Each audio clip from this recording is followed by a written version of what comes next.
What's going on, everybody?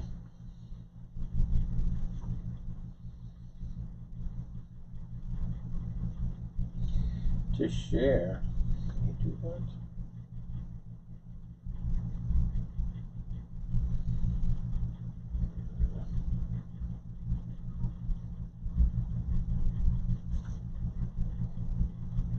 What's going on, everybody?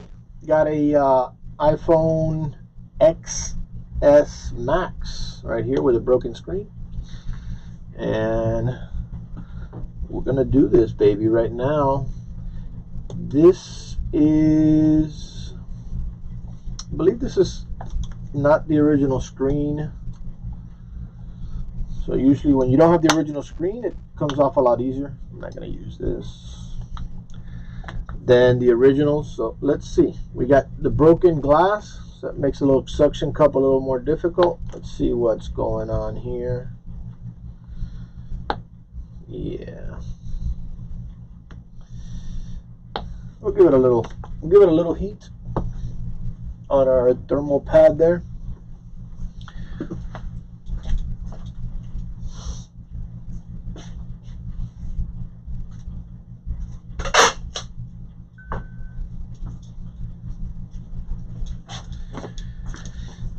And we'll put some tape on the glass so we can get a better suction.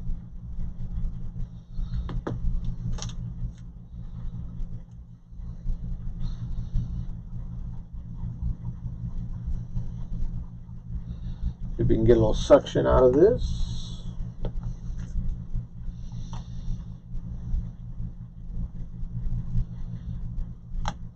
Yeah, so when the screen's already been changed, it's fairly easy to get this separated. If the screen is still original, then you do want to give it some good heat there.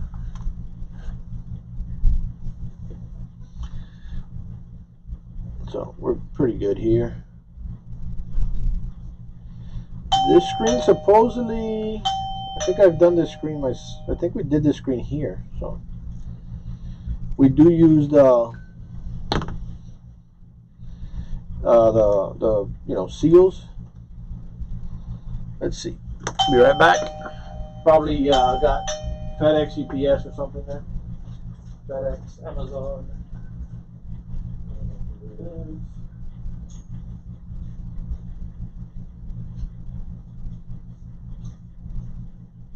Hello. Hey, sorry to bother you. I don't know if you remember me or not. I need a favor.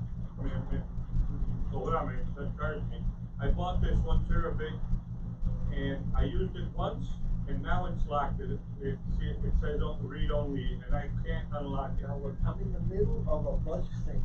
So Okay. if you want to just leave your name and your number and leave that there, I'll call you back. If not, I can make it appointment for 6 o'clock. I'll do that. I'll leave it. Huh? Or make an appointment for 6 o'clock. No. I'll leave it and give you my name and number. Just there's no rush. Let me write it for you here. You're aware that we work by appointment, right? Huh? I mean, you've been here recently. Yeah, I've been here before. Within the last couple of years? A year or two ago. Oh, okay. Yeah. So we work by appointment now, so you just always call first. And that way, if you come, I can assist you better.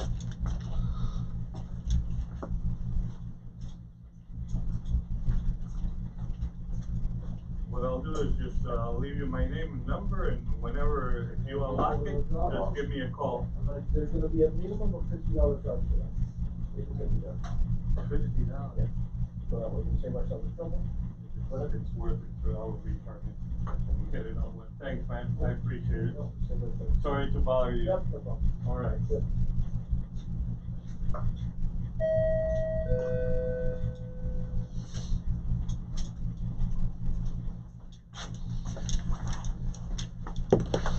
All right, we're back. So that was interesting. That was I don't know. Customer says the USB can't read it. Give them an estimate of an inspection charge of $50, and I guess he didn't have any data on it. So of course it doesn't make sense to Spent $50 on a USB with no data on it. So that was that.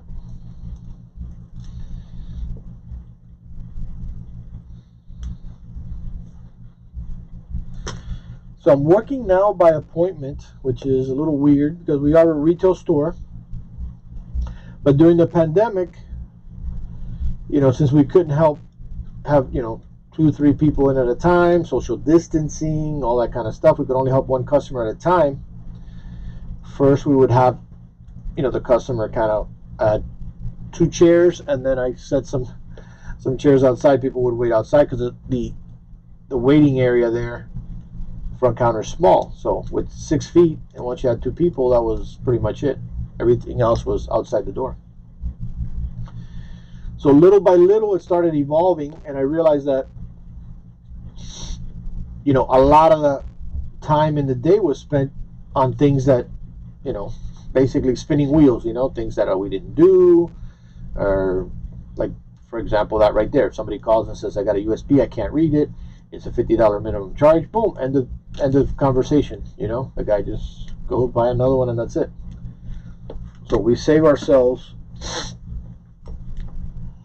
that client, that interaction, whatever. So initially it was to avoid unnecessary contacts, right? If we had 10 people coming in and 7 of them had items that we didn't either service or it wasn't going to make sense financially, but we've been exposed ourselves to those 7 people that did make sense. So that's where I started call over the phone, submit your request online, so that way everybody that comes in, we've already discussed, yes, there's a service I could provide, and we have a rough estimate of my nose is bugging me, and we have a rough estimate of the service. So when they come in, we're gonna be able to serve them and get rid of more than 50% of the interactions that would be unnecessary.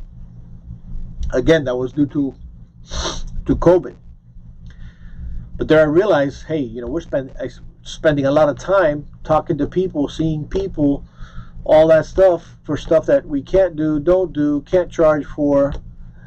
Maybe this appointment thing is, just a better system. Now, it's a tough one because I have a storefront, so people maybe drive by and come in. So I've kind of extended that. I've pushed it kind of to the max.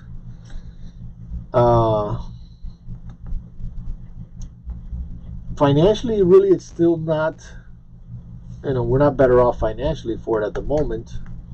But can it turn around? If it gets a little more streamlined, maybe. We'll see. But also, just myself, I've kind of gotten, I guess, a little less patient with all the miscellaneous stuff. Maybe I'm getting older and losing my patience. I just don't want to deal with a lot of the stuff that just walks in the door. When you're a retail store, I've always been in retail here and other businesses as well. In retail, as your door's open, somebody just walks in and takes up 10 minutes of your time at their convenience. That's how that goes. And I kind of got a little tired of that, especially as the staff got reduced. We had 4 people, 3 people, then 2 people. So before, with the staff, I didn't want to deal with a customer. I just gave them to an employee, And then the next thing you know, the employee's up there half an hour. I got to butt in and say, hey, what the heck? Yeah, we can't charge people for just talking to them. We got things to do.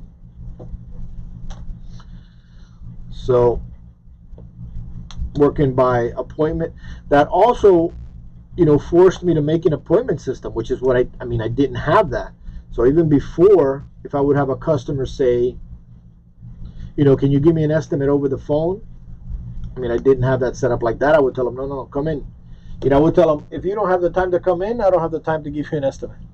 Pretty much. I wouldn't tell them that, but that's kind of my thinking there. So it's flipped 180 degrees from that. Now it's like, don't come in. I'm going to stop by. No, don't stop by. What is it that you have? Also, a big one was, Samsung, right? I'm not doing Samsung phones anymore, you know, and the Samsung, since I don't carry them all in stock, right? Samsung's too many screens, too many models, the face colors, they're a little more complicated to work on too. So there I had to have a tech that was good with Samsung. But you know, the process by not having the screen is a lot of people, you know, just need their phone back.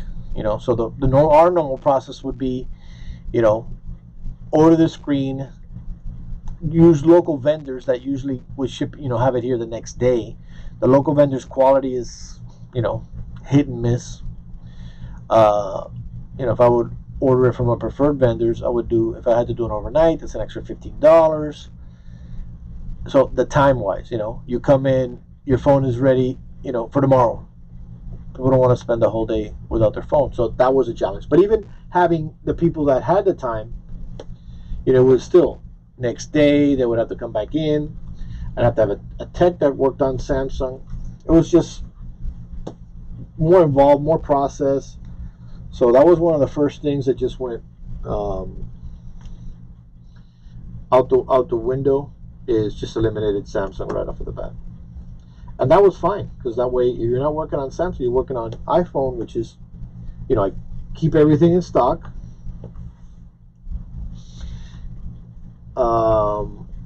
And they're easier to work on. You know, there's only a few models of each. And that's it. So I didn't, yeah, I did. Okay. So that was that. And then on everything else, you know, we have the system where they submit the information online. Then I'm going to look up the device, parts, give them price, time, and they could decide if, you know, if they want to proceed with it. Then they make an appointment, bring it in, and, you know, maybe the time doesn't work out, if the price doesn't work out, you know, then we saved ourselves some time, and really the customer saved themselves a trip too. You know, it's not just on my end. You know, on my end, the benefit is that I could work that in at my convenience. So if I'm working on this phone right now, somebody who just walks in, open door, I got to go over there, spend 5 minutes, 10 minutes with them.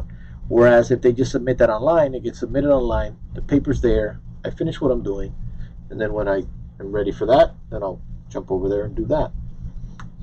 So it works out. I'm using Repair Shopper, and Repair Shopper had all this, you know, built in, the appointments, calendars, texting, which I didn't do before because I was going to be a mission if we used the phone for texting.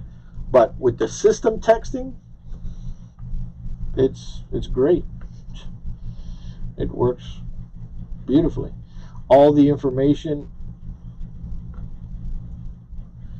Is this this is an original screen. Yikes.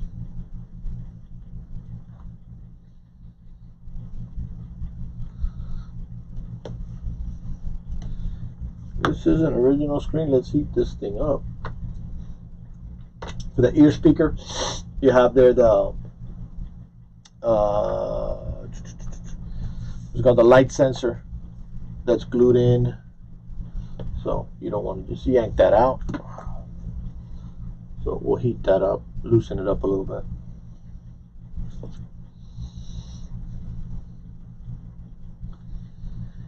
So Repair Shopper's got a lot of goodies there as far as that. So as far as iPhone repair, like screen replacement, battery replacement, back cover, that I have it set up where you just make an appointment and that's it. You know, if we know what the service is, the price is already there, and you can make an appointment. So I could extend that to some of the other items, which I just haven't had the time to do that. But those are the three that I do have there that you just make a straight up appointment for. Everything else is kind of a diagnostic, an estimate. You know, if your phone doesn't turn on, I want to know what phone it is, what is it doing, and just request an estimate. Actually, a phone diagnostic I could put in there just with an appointment, actually. I actually been thinking to just do that. But for computers, there's so many options. Oh my hinges are falling apart or open. Yeah, I want to know what device it is. I'm going to look up the parts if they're available. I'm going to give them an estimate, and then if all that makes sense, then bring it in. Screens, same thing. They give me the model. I look it up, give them an estimate right off the bat. If it makes sense, bring it in.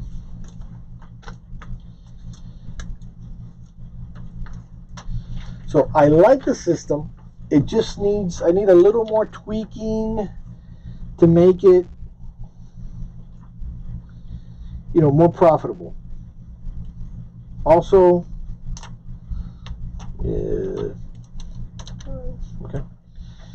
Also been able to raise my pricing, which I've been way too cheap for the last 10 years.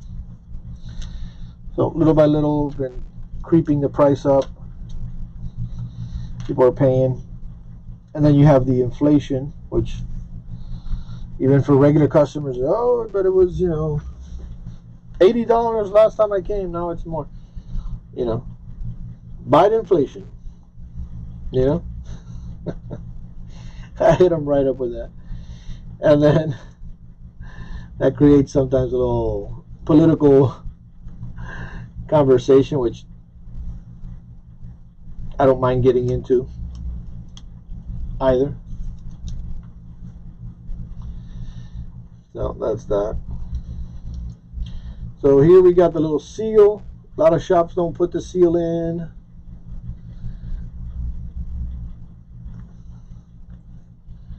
It's a little extra time, a little bit of more of a pain. But we use Mobile Centrics. They actually come with the seal. So put the damn thing on, Even prior to that, I used to buy the seals. Are they perfect? No. Is it better than not putting the seal? Yes. Some of these seals are crap, like this one. Crappy as far as they don't stick well. This little section, this little blue part doesn't come off well. And it's by the model. Some models just have this nice double layered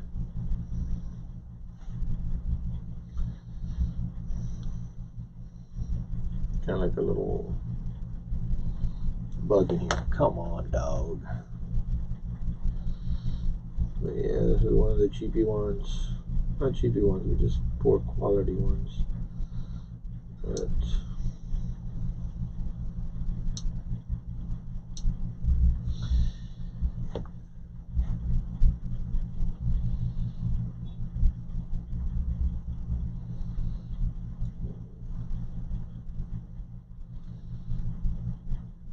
that's why people don't want to put the seal. I don't want to screw around here and get this. Damn, this one just little tab came off, and then there you go, kind of.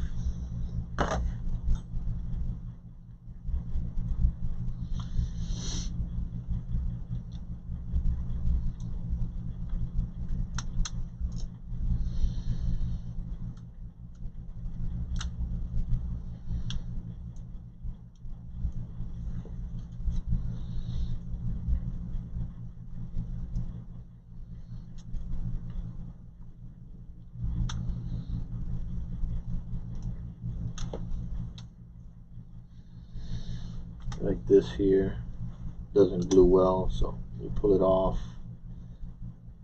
lifts off of there. There it goes.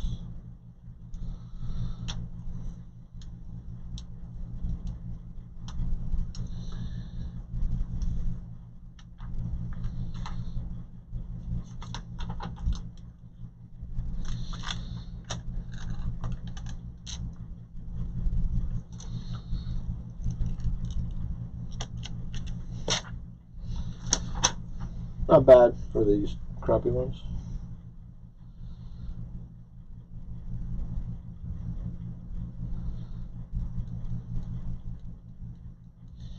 Yeah, no, I got that on the heater. I had already turned off. So just give it a little touch up there. Not bad.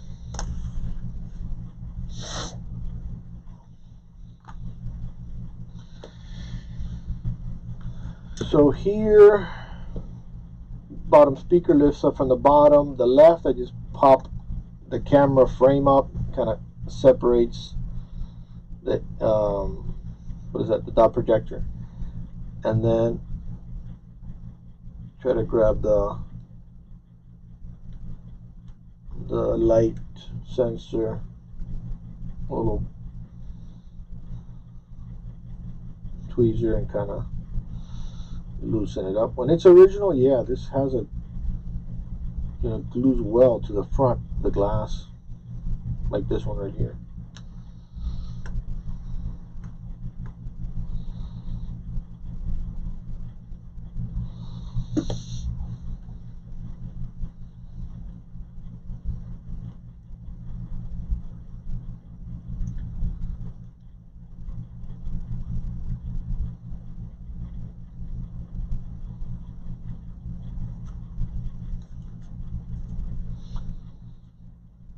Okay, so got that loose from there.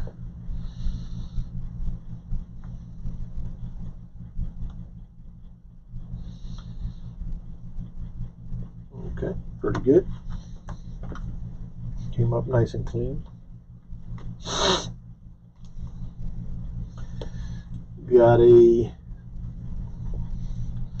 Mobile Centrics OLED soft. Give it a little visual inspection. Usually we have these pre-tested, but lately I've kind of fallen behind, so you got to have the extra time to test them in advance. But it's a plus to have them tested in advance. The quality control with Mobile Centrics is really good. Very little returns, ridiculously little returns.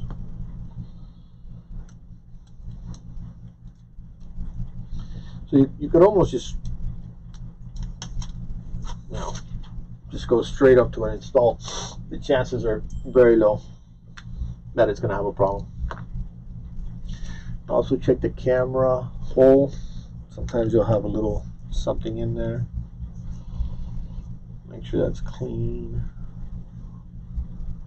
Yeah, nice. Okay.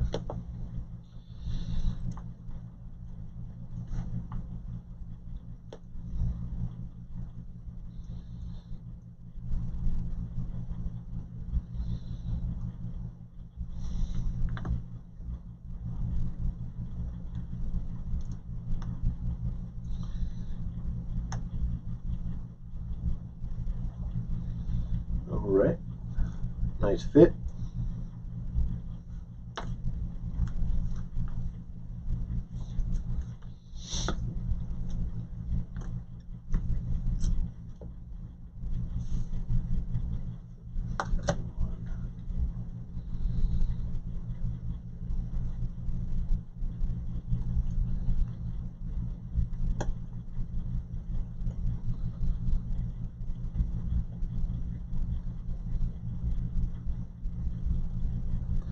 Three little screws at the top.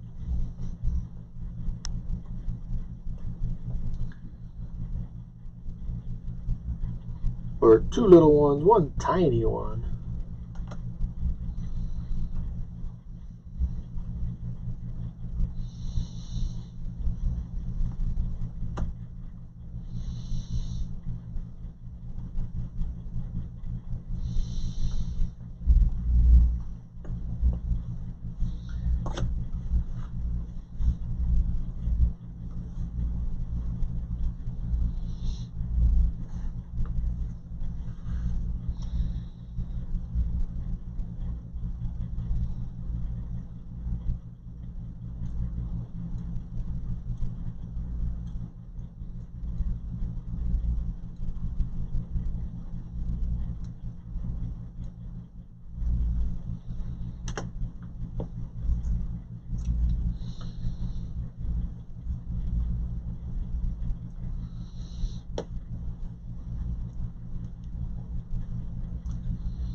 Connect the ear speaker, LCD,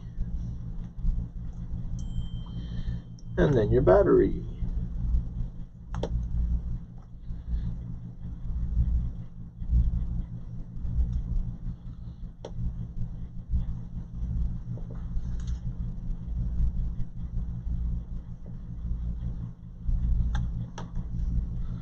Sometimes it clicks, sometimes you don't feel the click. So, feels good. Let's crank it up.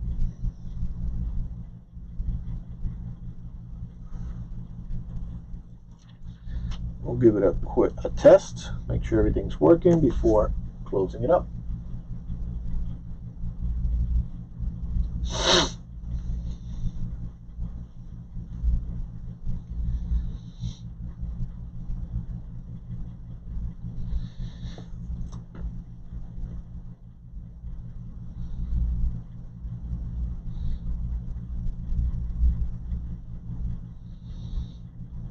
Alright, so we're going to go through our basic check is ear speaker.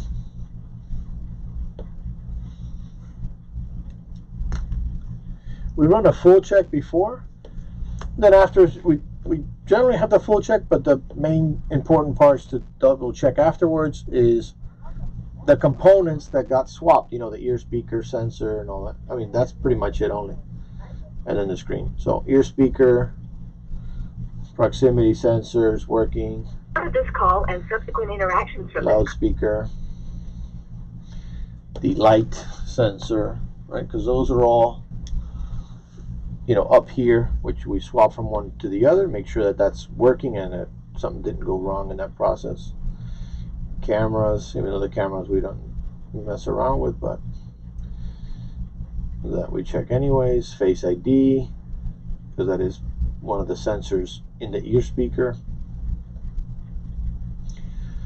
which you can check with the camera portrait mode, but best to check it straight up with the Face ID. And I go right to the Face ID and, you know, do a setup.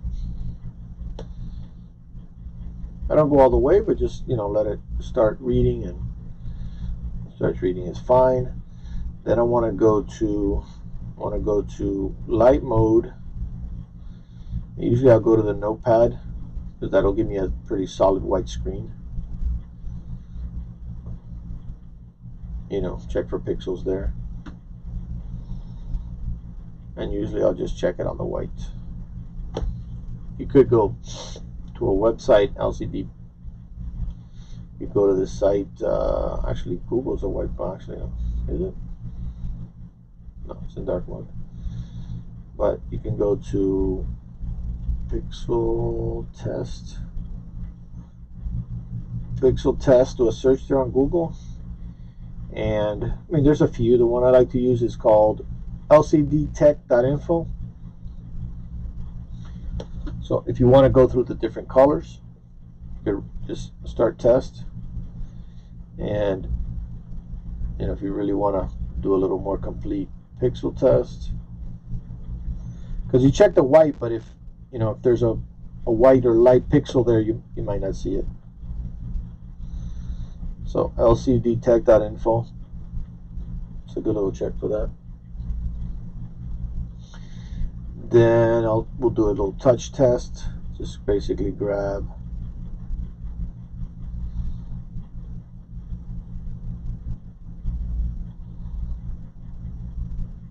an icon and do that. So we check the colors, check that, check ear speaker, loudspeaker, prox, light sensor, Face ID, front, rear camera, LCD's good, digitizer's good, glass is good. So we got a wiener. Then we'll go and put the plates back on.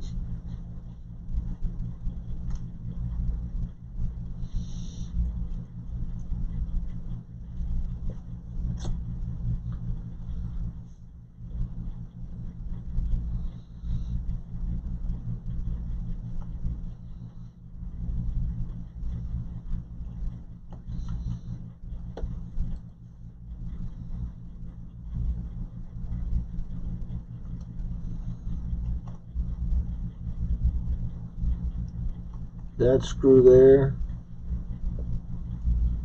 is almost stripped.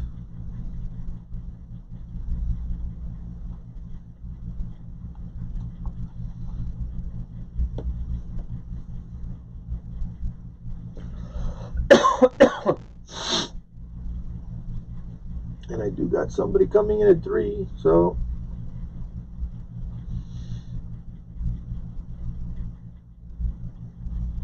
when my doorbell rings, I'm going to wrap it up because that's going to be a computer pickup. So basically here, just put the plates back on, close it up, and it's a wrap.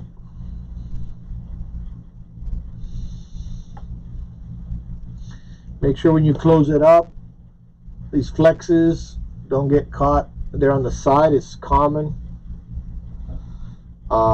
If you know, I gave them a little bit of a bend.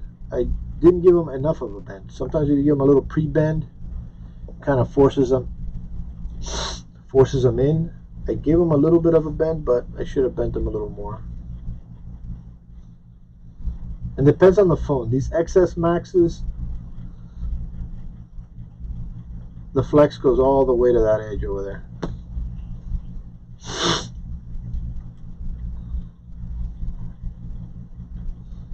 Yeah, it's going to be fine, but it does go all the way to a little too far.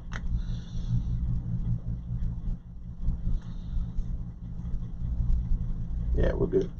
Just visualize it and then just shut that corner, that side down first, so that way you know it's in there. And if not, you could always hit it with a little spudger.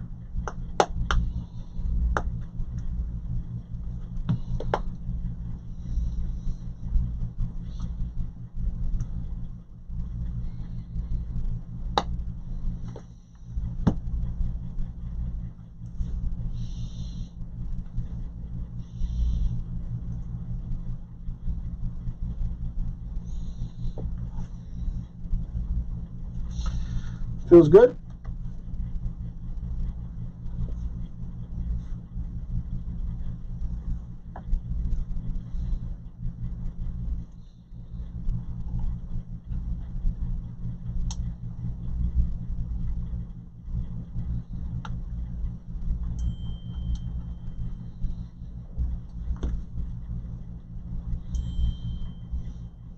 Once you close it, if you want to give it a little second check, it's not a bad idea.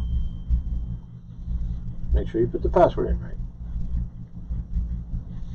Yeah, I've had phones. It's not common. Everything works and then you close it. I had one with the Face ID after closing it. It didn't work. There was some pressure or something somewhere. You know, weird. So, nothing wrong with giving a little last minute check on the basic stuff. You know. How long does it take? An extra 30 seconds, maybe. Oh. You know. And that's all she wrote. iPhone XS Max. And no, I did not start my counter right.